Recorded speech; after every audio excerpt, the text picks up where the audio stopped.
Dear viewers, we're delighted to have you once again for a new edition of Football Planet, your weekly 100% football on Africanews, a pan-African station. Quickly to summary. On this week Football Planet, the Under-17 World Cup and the beautiful performance of Africans qualify for the next round. Ghana, Mali and the Niger, and a duel of 100% African in 8th final between the Black Stars of Ghana and the Mena of Niger. On the other hand, it is finished for Guinea. And then the return of African club next weekend and places in the finals to be played at the end of a thriller tournament, because everything is still on play, as well as the Champions League and the CAF Cup.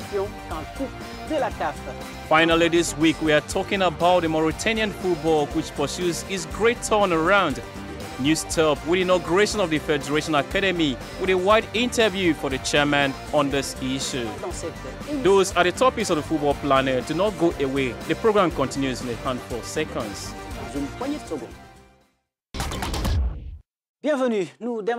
Welcome. We will start this edition first with the CHAN 2018. It is finally Morocco that will be the host. The kingdom was given the right on Saturday after the withdrawal of Kenya. A big challenge and especially a big test of the Moroccan authorities, who have confirmed the nomination of the kingdom for the organization of the 2026 World Cup. And Egypt is the great beneficiary of this decision. Beaten by Morocco in the playoffs, the Pharaohs have recovered. The CHAN will take place from January 12th to February 4th, 2018. And now to another competition, the World Cup of less than 17 years of age, which is in full swing in India. And it goes rather well for the continent, which has 3 teams out of 4 in 8th final. Mali, Ghana and Niger disputed the first international competition. The only false note is the elimination of Guinea, which has registered only a single point in 3 matches. Bridget Ugwe and Michael Udua has the report. All seems to be well for the African football teams participating in the World Cup Under-17 currently in India. 4 teams managed to represent Africa, and these are Guinea, Mali, Niger and Ghana. It's only Guinea that has not qualified for the quarterfinals. Unlike other teams, Mali, Ghana and Niger successfully managed to secure a place in the next round of 8 teams. With 2 wins and a defeat, the Black Stars of Ghana are the only African team at the top of their group. Niger fell 2-0 to Brazil in their last game, but a 1-0 win over North Korea in their opener gifted them 3 points, just enough to secure passage to the last 16 as one of the 4 best third-place teams. Both Ghana and Niger will lock horns at the D.Y. Patil Stadium next Wednesday in a repeat of the semi-finals of the Africa Under-17 Championship. Mali notched up 8 points in 3 league matches against Paraguay, Turkey, New Zealand, each strike scored in open play. Besides 8 goals from open play so far, the African nation has entertained fans and kept rival goalkeepers in a state of anxiety with 41 attempts off target, 21 shots saved and 15 blocked. Guinea came as no surprise when they were eliminated on Friday after a 3-1 defeat against Germany. Guinea played a style similar to that of Brazil's, but didn't have the finesse of the South Americans. Nevertheless, the players' unbridled aggression earned them praise from fans and rivals. Guinea also showcased some exciting footballers who will form the core of the team when it prepares to host the African Nations Cup in 2023. In addition to the 100% African display between Ghana and Niger, there was heaviness in these finals of 8 of the Under-17 Global. Here's the program including an explosive France-Espagnol. Watch. We shift now to the African clubs. We are heading toward a very exciting weekend with more undecided duels for places in the finals. Please understand that we are talking about the semi-finals of the Champions League and the CAF Cup. In the Champions League, first of all, the only certainty is that there will be 100% Maghreb display. But for the moment, it is difficult to make forecast. The games remain more open, as explained by Barbara Lundu and Ignatius Ano. Resisting the coup-down of Bog El Arab of Alexandria, it is a difficult mission of the Etoile Sportive of the Sahel, which disembarks with a small advantage on the lawn of Al Ali. The Tunisians had won the semi-final of the Champions League on the score of 2-1, an advantage that is just one thread against the Ethiopians at home and hoping to take advantage of this goal scored outside to reverse the deal. To do this, they will have to win this round by at least 1 goal away without taking any more or 2 more goals than the opponents. Same scenario in the other semi-final between the Wydad of Casablanca and the USM Algiers. In the first leg, the two teams had parted on a 0-0 lead, which led to a controversial second leg. Even if they have the advantage on the field, Moroccans should nevertheless be wary of an adversary determined to do better than at home. The Algerians know indeed that a draw with more than 1 goal would open the doors of the final. The WAC is warned and knows what to expect. To make his way to the final, will have to stay solid and above all, to be very altruistic in the last gesture. The suspense is real and so much more for the show.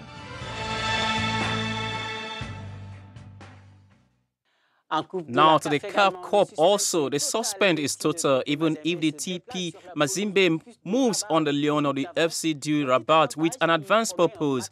A small advantage could promise a very exciting game. The other displays remain just as undecided between the African club and the Super Sport. After the draw in Pretoria, the South Africans were therefore in obligation to get into Nice at least 1 goal without losing hope for the qualification. The match is next Saturday and Sunday respectively. As I announced in the beginning, the Mauritanian football continues its metamorphosis and takes more and more of the stripes. The second qualification in the Championship of African Nations is the perfect illustration. However, the path is still long, but the hope is all of the same permit, especially after the inauguration of the Federation Academy, a center of excellence, symbol of football, and especially of a federal team very ambitious, as explained by the President Ahmad Yahya in this exclusive interview with our correspondent, Mena of Niger. Hello, Mr. President. The Mauritanian Football Federation launched an ambitious development project which gave birth to this academy. What are the objectives?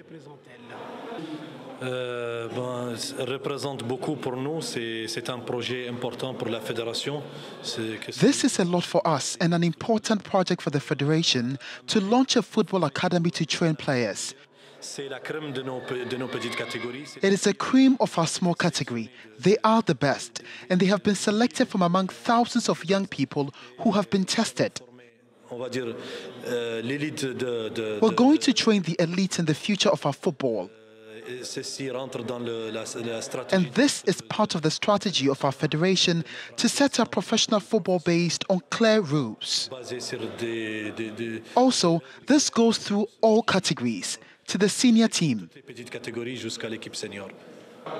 We cannot only mention this project alone. Do you have any other project under your development policies? Well, this academy is one of our development policies, but we'll also have an ambitious project that affects academies at the level of clubs, in private academies. Everything has been regulated. There are national competitions for all categories, where the academies and clubs are obliged to have clubs of small categories. For that, it belongs to the federation. But within the federation, as I said, it is the elite of the small categories. But there are other academies that the Federation encourages and supports. We offer financial support to clubs to have academies, to have teams of any category, from under 13, under 17, and under 20. In the last 3 years, Mauritania has played fairly to get good results, and the team will play the second CHAN. Does it mean that your future is bright?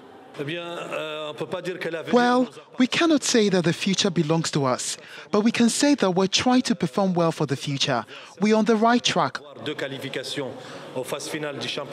Of course, because having 2 qualifications in the final phase of the championship in 4 years, and it comforts us in our own development policy. It comforts us in the way we have committed ourselves, and I tell you that it is one of the objectives achieved. We are among the 16 nations qualified for the final stages of the African Nations Championship, and we have another goal. That is Chan. Our team is on track. Also, we had a first away playoff game, which our team won. Our priority is the Chan. It is also the priority of Mauritanian football. But the Chan is an important competition where we'll try our best to gain the maximum results in this competition. Thank you, Mr. President. Thank you. Thank you also, Mena of Niger, and to all our viewers in Mauritania. En Angleterre, retour gagnant pour l'attaquant ivoirien. In England, return winner for the Ivorian attacker from Crystal Palace, Wilfred Zaha, helped his team to win his first victory of the season before Chelsea. It was his second match of the season after a serious knee injury during the first day. And then FIFA last week unveiled a list of nominees for the Golden Ball with two Africans, Senegalese Sadio Mane and the Gabon Aubameyang Pierre-Emerick. But we are interested in one of the most beautiful goals because of the first time an African player is in the top three, and it is a goalkeeper. It is South African Oscar Masuluke of Baroka FC. A true delight. Watch.